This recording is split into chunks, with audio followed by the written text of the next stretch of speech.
Hello, everybody. I just wanted to take a couple of minutes to talk with you about this idea that's progressing in the church at the moment about employing a children and families worker for the Lantern. This has come out of our vision process. It first bubbled up in that, and that's exciting because it came up through the church, this idea for a children and families worker. It's part of our vision.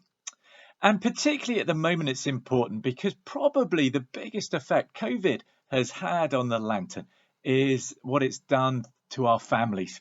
And you don't need me to tell you that when you look round at church on a Sunday, we really are struggling to draw the children in like we used to.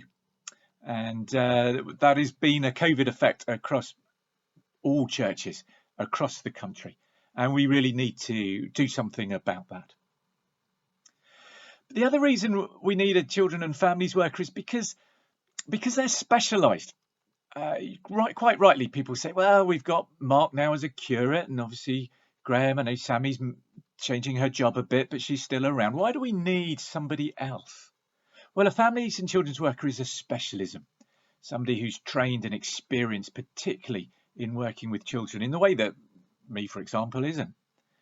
But also somebody who can concentrate on that area, can give time and exclusivity to that area of ministry within the church, and that can make a big difference. Mark and I are doing funerals and weddings and other things in the week that draw us away from perhaps just spending time and hanging out in Burford School, doing stuff in the classroom to help both the teachers but also get to know the kids, that sort of thing. So it can be a real specialism for somebody where they can focus on children and families and not get drawn into other things.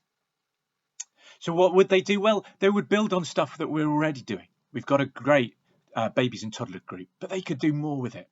We've got a good relationship with Burford School, but a children's and family worker could be in there more, could serve the school more in running a lunch club and after school club, helping in the classroom.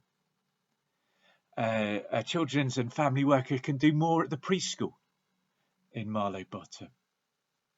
But they can also start new stuff that we're not already doing. They can build relationships that we don't already have. They can make a big difference. But obviously employing a children's and family worker doesn't come for free. And if we're going to ask somebody to give us 20 hours a week, we're going to need to pay them.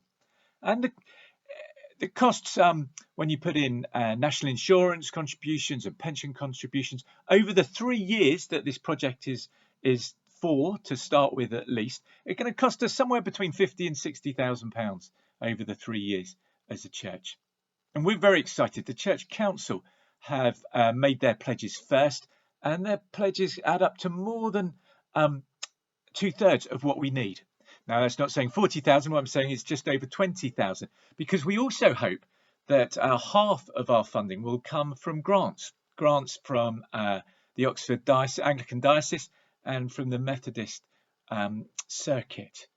So our hope is that we could have pledges for at least £30,000, and then we can go to these grant-making bodies and ask that if they would match fund what we've promised to give already.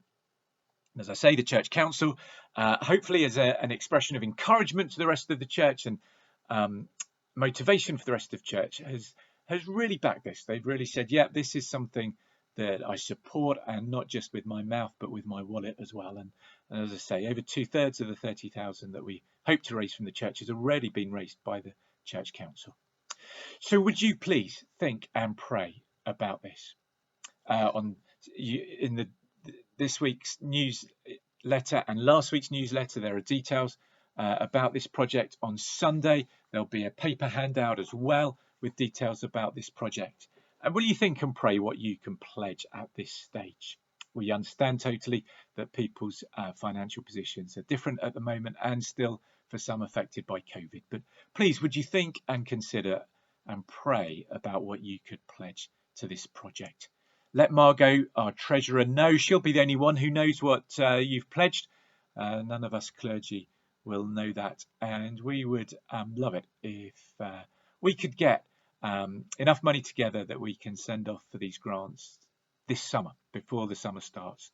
So please, if you could get back to Margot, as we've already said, by next weekend, that would be smashing. Thanks ever so much for your time. Do come and speak to me or Mark or Sammy. Sammy and I, obviously, before we go away. But we'd love to chat to you further about it if you need more information or if you have more questions. Thanks ever so much. Bye-bye.